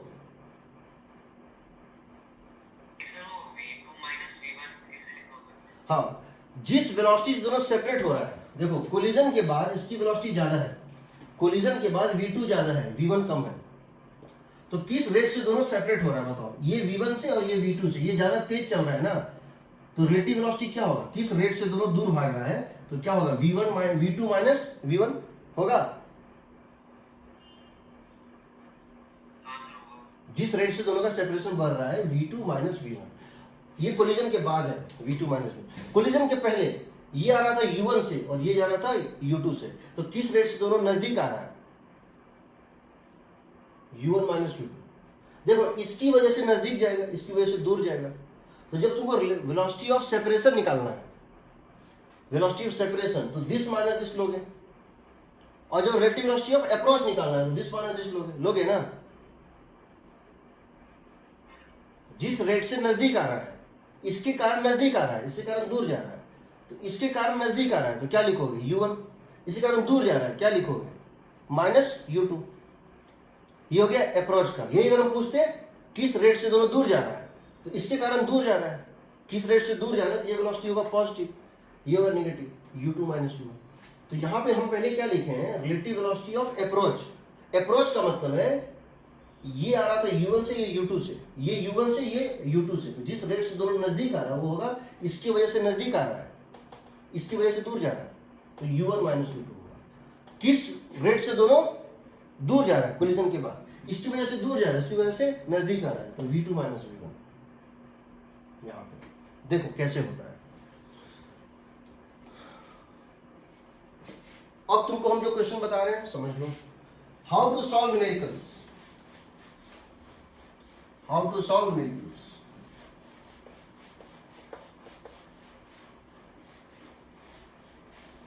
न्यूमेरिकल सॉल्व करने का बड़ा सिंपल मेथड, कोई भी क्वेश्चन हो, पूछा गया कोई भी वेलोसिटी, तो मान लेना let the velocity be v1 and v2, let the velocity be v1 and v2। कुछ भी क्वेश्चन पूछा हो, how to solve numericals, how to solve numericals. जैसे क्वेश्चन एक ले लेते हैं, जैसे क्वेश्चन ले लेते हैं, क्वेश्चन ये है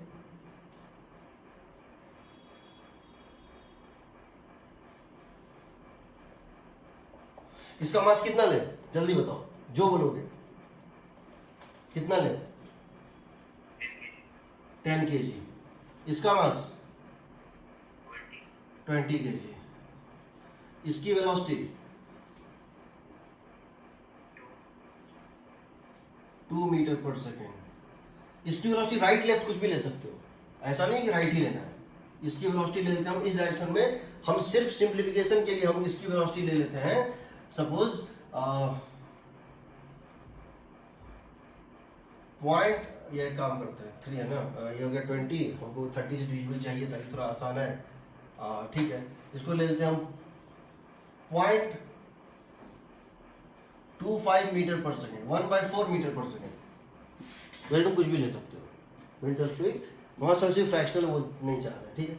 ये दिया हुआ है, कोलिजन हो गया, कोलिजन हो गया, कोलिजन के बाद दोनों की स्पीड निकालनी है। Find the speed after collision if e equal to 0, e equal to 1/2, e equal to 1/3, e equal to 1. Find velocities after collision if e equal to 0। हम e equal to 0 जनरली लिखते नहीं है, याद रखना, हम e equal to 0 नहीं लिखते, हम कहते हैं इनइलास्टिक कोलिजन। इसका मतलब e equal to 0 है। परफेक्टली इनइलास्टिक का मतलब e equal to 0 होता है। e equal to 1 ये भी हम लिखते नहीं है, इलास्टिक लिखते हैं। इलास्टिक और इनइलास्टिक, इनइलास्टिक मतलब 0, इलास्टिक मतलब 1। बाकी कोई वैल्यू होगा तो लिख देंगे, बाकी कोई वैल्यू होगा तो लिख देंगे, क्योंकि इसमें बहुत सारे वैल्यूज पॉसिबल है 0 से 1 के बीच में, तो हमको यहां लिखना पड़ता है। इन तीनों केस में इसकी स्पीड निकालनी है। तो पहले एक काम करो, मान लो इसकी स्पीड कितनी है v1, इसकी स्पीड कितनी होगी v2, 10 kg और 20 kg। Let the speeds be v1 and v2। Direction का चिंता मत करो, अपने आप नेगेटिव आना होगा, लेफ्ट आ जाएगा, अपने आप लेफ्टवर्ड होना होगा, अपने आप नेगेटिव आ जाएगा। इसको मान लिए v1, इसको मान लिए v2. Let the velocity be v1 and v2 and both are rightwards. पहला equation, first equation, momentum conservation. ये तो हर कोलिजन में लगेगा ना. मोमेंटम कंजर्वेशन तो हर कोलिजन के लिए कॉमन है, चाहे इलास्टिक हो, चाहे इलास्टिक हो, चाहे प्लास्टिक हो, कुछ भी हो, हर केस में मोमेंटम कंजर्वेशन कॉमन इक्वेशन है. तो क्या लिखोगे बताओ? m1u1 m2u2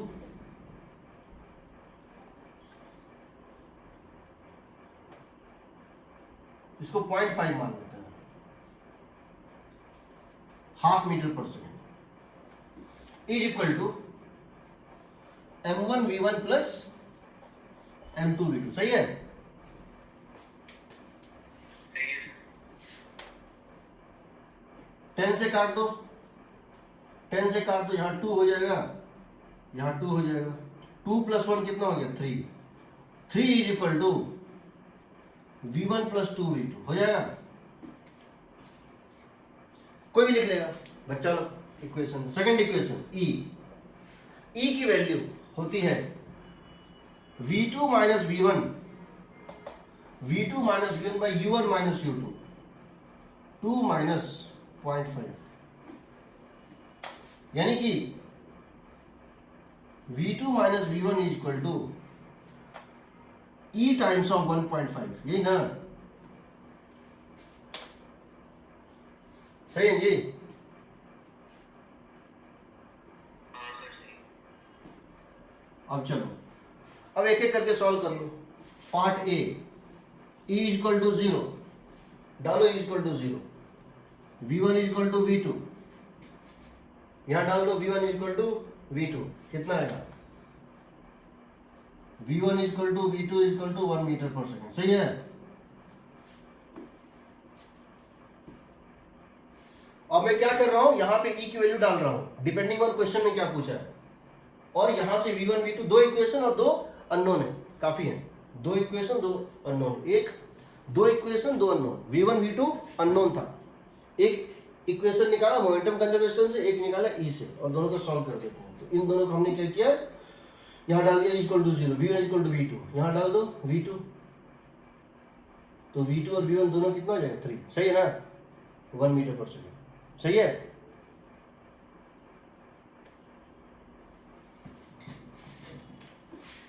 सही है ना? Yes sir. b e is equal to 1 डालो, e इज इक्वल टू 1, तो v2 माइनस v1 क्या हो गया? 1.5. इसका मतलब v2 माइनस v1 कितना हो गया बताओ? 1.5. यही ना? इसको इसको जोड़ दो, क्या हो जाएगा बताओ? v1 कट गया, 3v2 is equal to 3v2, v1 cut गया, 3v2 इज इक्वल टू 4.5. यही ना? सो v2 कितना हो गया बताओ? 1.5 मीटर पर सेकेंड. v2 अगर 1.5 है, v2 अगर 1.5 है तो v1 क्या हो जाएगा? 0.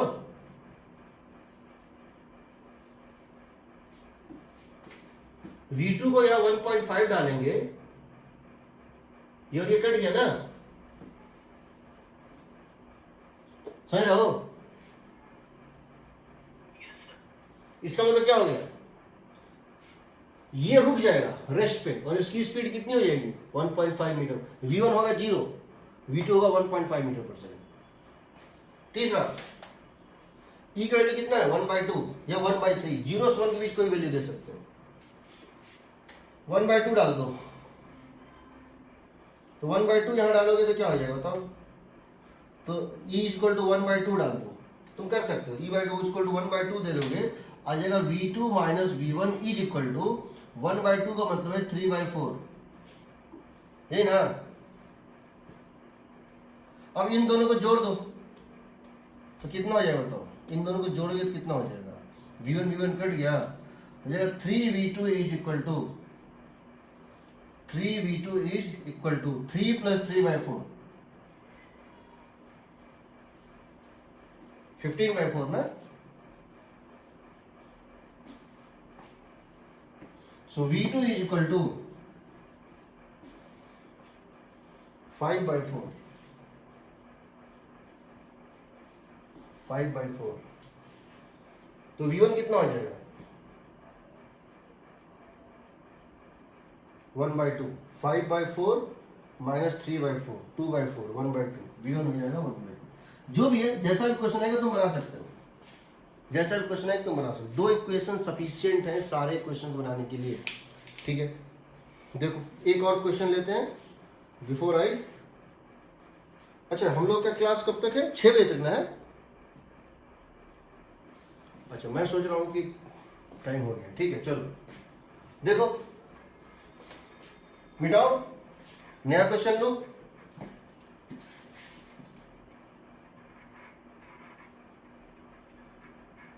नया क्वेश्चन ले।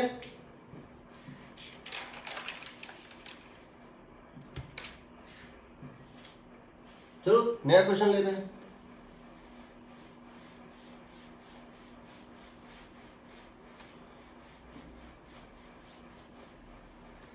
तुमको ये प्रूव करना है कि दो इक्वल मासेस अगर इलास्टिक कोलिजन करेंगे, दो इक्वल मासेस अगर इलास्टिक कोलिजन करेंगे तो उनकी वेलोसिटी एक्सचेंज हो जाएंगी। इसका मतलब क्या होगा? पहले की वेलोसिटी दूसरी ले लेगा, दूसरे की वेलोसिटी पहली ले लेगा। अगर दो इक्वल मासेस इलास्टिक कोलिजन करेंगे तो उनकी वेलोसिटी एक्सचेंज हो जाएंगी। Prove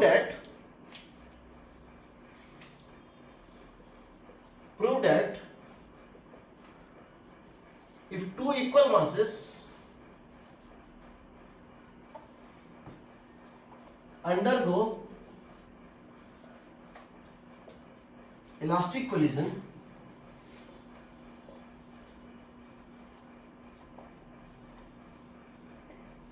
their velocities are exchanged और इंटरचेंज्ड।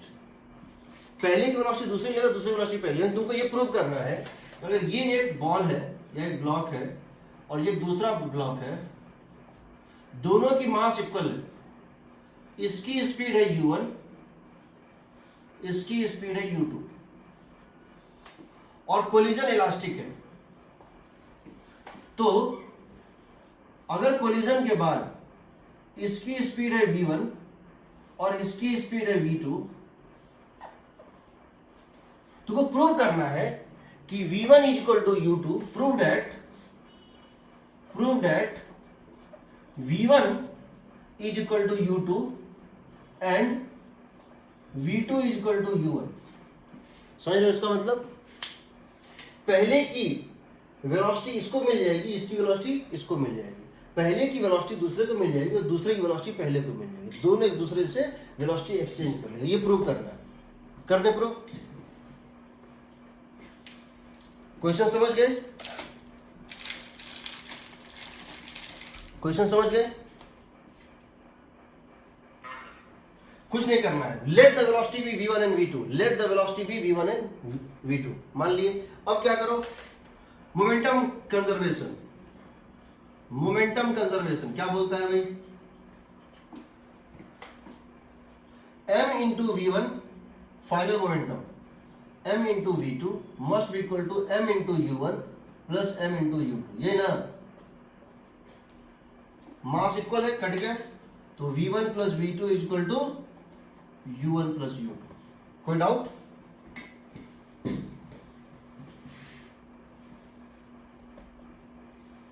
मास इक्वल है। Second, E is equal to v2 minus v1 by u1 minus u2। लेकिन E की वैल्यू कितनी दी हुई है? 1 दी हुई है। यहां से आएगा v2 minus v1 is equal to u1 minus u2 आएगा ना? इलास्टिक कोलिजन है, इलास्टिक कोलिजन है, इक्वल मासेस है। v2 minus v1 is u1 minus u2। Agreed? दो इक्वेशन, दो अननोन, सॉल्व कर सकते हैं। एक बार दोनों को ऐड कर दो, v1 v1 कट जाएगा, 2v2 is equal to 2u1। समझ गए? और एक बार दोनों को सब्ट्रैक्ट कर दो, v1 minus 2v1 is equal to 2u2।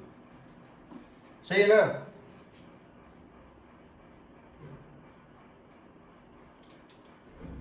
सही है ना?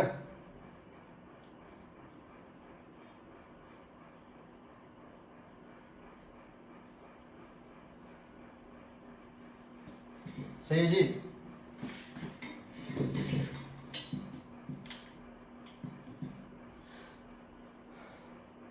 कोई रॉकेट साइंस नहीं है, बड़ा सिंपल सा चीज है। मैं बता रहा हूँ ये मेथड, बस कुछ प्रैक्टिस कर लो, ये हो जाएगा। अब समझिए इसका मतलब क्या हो। अगर मैं तुमसे कभी क्वेश्चन ये पूछूं कि एक बॉल आ रहा है और ये दूसरा बॉल है बी, ये बी रेस्ट पे है और इसकी वेलोसिटी दी है u, कोलिजन इलास्टिक है, तो क्या होगा? कोलिजन बाद क्या होगा? A comes to rest,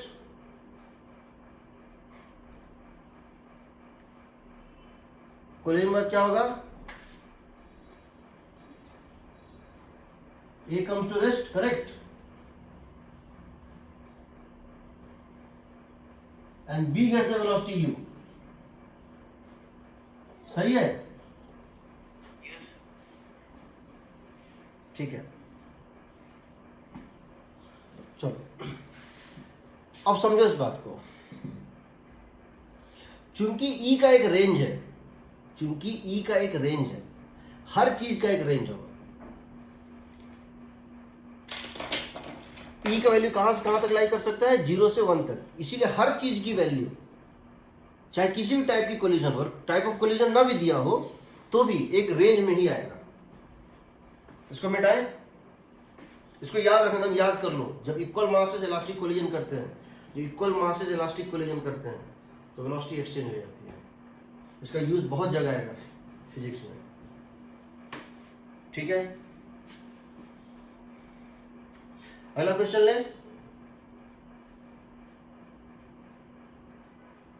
should I take next question? चलो,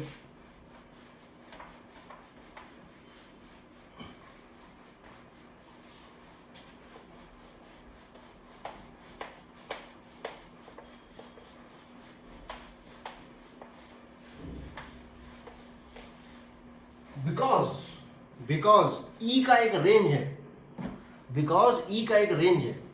E कहां से कहां लाई करता है? 0 से 1 तक लाई करता है, इसलिए हर चीज का एक रेंज होगा।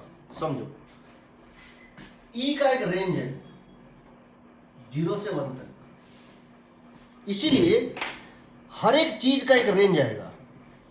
Because E has a range, because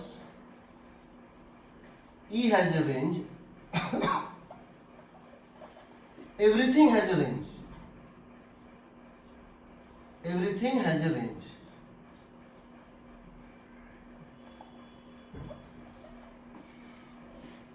तो अगर आपसे पॉसिबिलिटी पूछी जाती है, क्या ये पॉसिबल है, टाइप ऑफ कोलिजन ना दे बट पूछे कि क्या ये पॉसिबल है, तो क्या करो, एक बार E इक्वल टू 0 लेके सॉल्व कर लो, एक बार E इक्वल टू 1 लेके सॉल्व कर लो। जो भी चीज होगा वो उसके बीच में ही लाई करेगा। Everything lies, so take E equal to 0 and solve, take E equal to 1 and solve. If E is not given then also this guaranteed कि हर चीज इसके रेंज में ही लाई करेगा। Everything lies, every, any possibility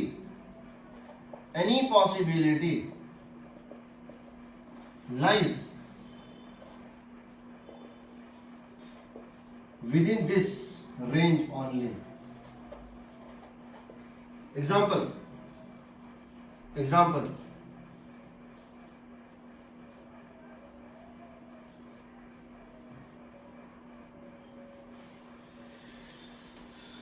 इसकी मास m, इसकी मास है मान लो 2m, इसकी मास है m, इसकी मास है 2m। इसकी वेलोसिटी इस डायरेक्शन में है, सपोज इसकी वेलोसिटी इस डायरेक्शन में है और इसकी वेलोसिटी मान लेते हैं इस डायरेक्शन में है, ठीक है? इसकी वेलोसिटी है मान लो 6 मीटर पर सेकेंड, और इसकी वेलोसिटी है मान लो, या 6 नहीं, इसको मान लेते हैं 10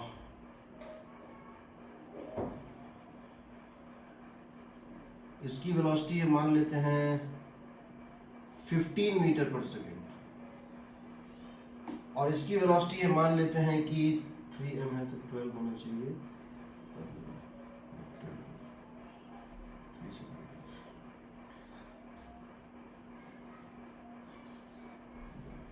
3 metre per second.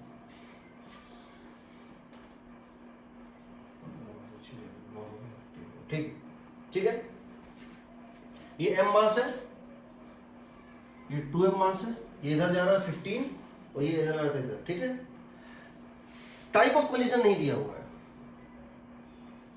Type of collision नहीं दिया हुआ है। तो मान लेते हैं कि कोलिजन के बाद, let us suppose after collision this velocity of m becomes v1 and this velocity of 2m becomes v2। ठीक है, तो पहला इक्वेशन क्या लिखोगे? Momentum conservation. क्या लिखोगे? m1 u1 m into 15 m2 u2 -3 लेंगे ना, -3 यस सर। मोमेंटम है, mv1 plus 2mv2। Agreed?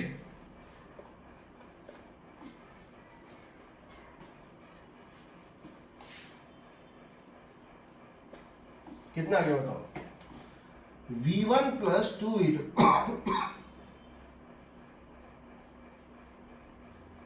v1 plus 2v2 किसके इक्वल आ रहा है बताओ? 9। सही है ना?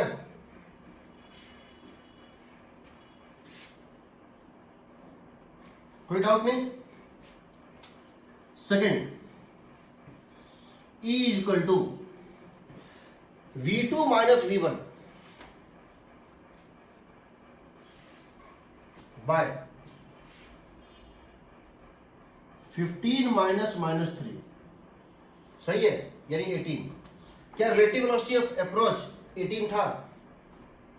देखो, इसको पॉजिटिव मान रहे हैं तो v2 minus v1, v2 positive, v1 भी positive, divided by u1 minus u2। u1 कितना है? प्लस 15, u2 कितना है? -3। ये 18 होगा ना? किस रेट से दोनों नजदीक आ रहा था कोलिजन के पहले? 18 के रेट से ना? Yes sir. v2 minus v1 is e times of 18। First equation, second equation. तो क्या करें? क्या हम इसको एक बार e0 और 1 दे के सॉल्व कर लेते हैं, या e के टर्म में भी सॉल्व कर सकते हैं, कोई दिक्कत नहीं। हम e के टर्म में भी इसको सॉल्व कर सकते हैं, बाद में e की 0 और 1 दे के भी सॉल्व करते हैं। तो हम एक काम करते हैं, e को पहले 0 डालते हैं, put e is equal to 0,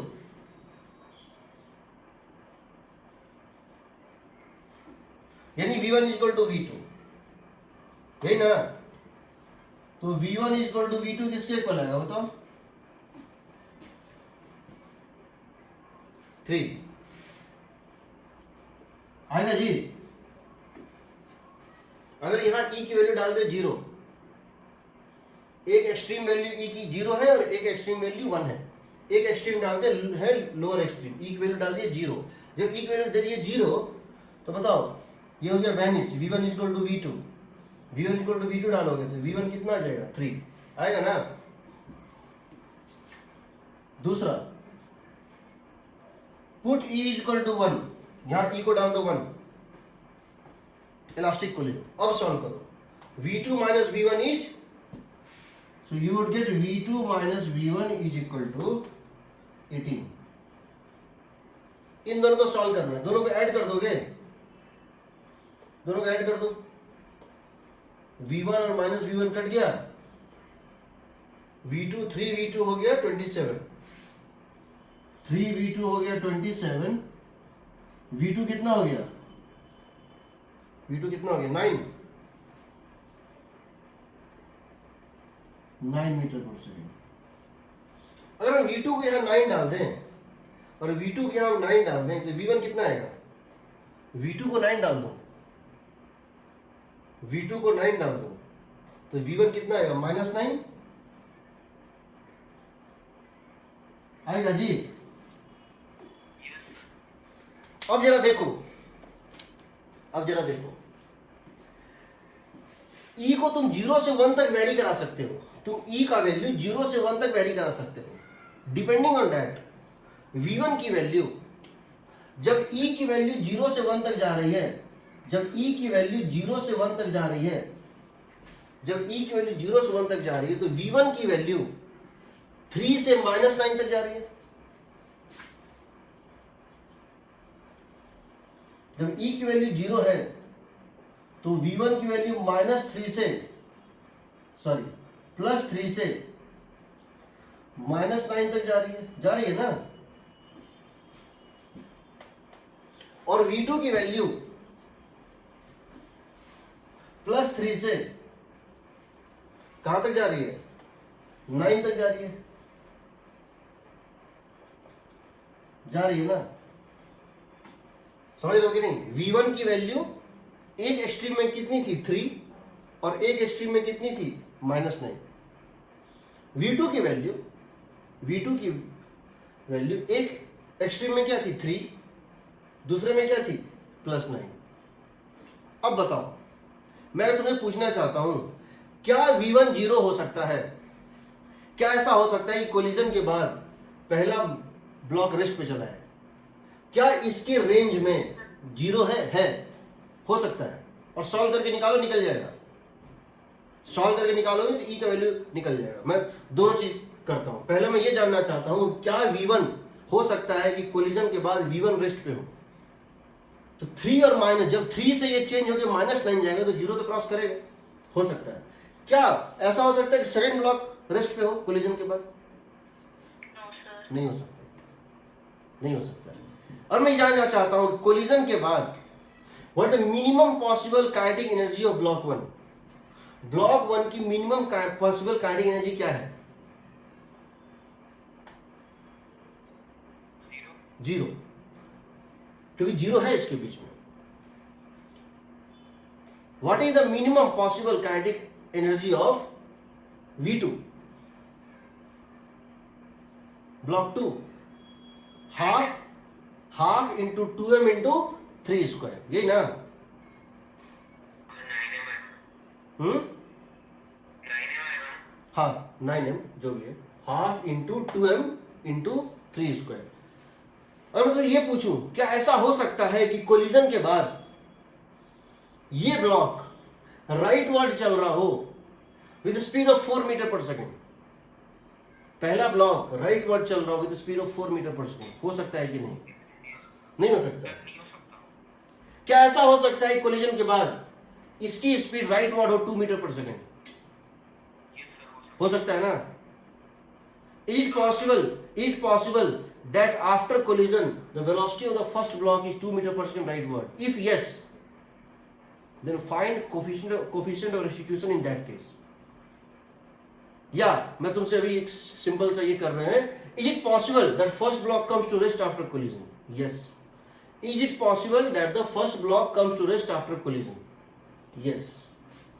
If yes, find the coefficient of restitution for which the first block comes to rest after collision. ठीक? So question ये है, is it possible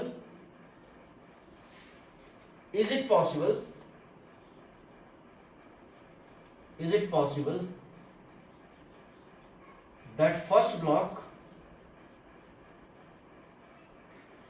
comes to rest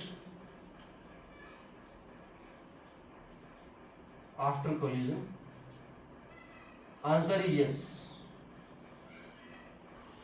ठीक, क्योंकि इसके बीच में 0 लाई कर रहा है, प्लस से माइनस के बीच में 0 लाई कर रहा है। In that case find e, in that case find e is equal to what? तो क्या करेंगे? अब हमको ये पता चल गया कि हमको क्या करना है। अब हम फिर से वापस जाते हैं, इक्वेशन 1 वही रहेगा, इक्वेशन 2 में क्या करना है? ई अननोन है, ई निकालना है। इक्वेशन 1 और 2 को देखो, फिर से आओ इक्वेशन 1 और 2 पे। अब वो क्वेश्चन में क्या दिया है? V1 is 0। क्या दिया हुआ है? V1 इज 0 दिया हुआ है ना? Yes sir. तो डाल दो V1 इज इक्वल टू 0। अब क्या करो, यहां पर डाल दो V1 इज इक्वल टू 0। जब तुम v1 इक्वल टू 0 दोगे, यहां से आएगा 2v2 इक्वल टू 9 और यहां से आएगा v2 equal to e into 18। दोनों को डिवाइड कर दो, ये और ये कट गया, दोनों को डिवाइड कर दो, कितना आएगा बताओ? 2 इज इक्वल टू 9 बाय 18 ई, तो ई कितना आएगा बताओ? 1/4 आएगा ना? सर हाँ। सर ये जो v1 की स्पीड थी हम्म, सर, ये नेगेटिव में मतलब क्यों आई? मतलब नेगेटिव का मतलब ये होगा ये पीछे जाएगा। सर मतलब अपन ने उसकी डायरेक्शन को अपोजिट मान लिया। हाँ, मतलब हमने दोनों को राइट माना है, नेगेटिव का मतलब है अपने आप लेफ्ट हो जाएगा। Yes sir. ठीक है।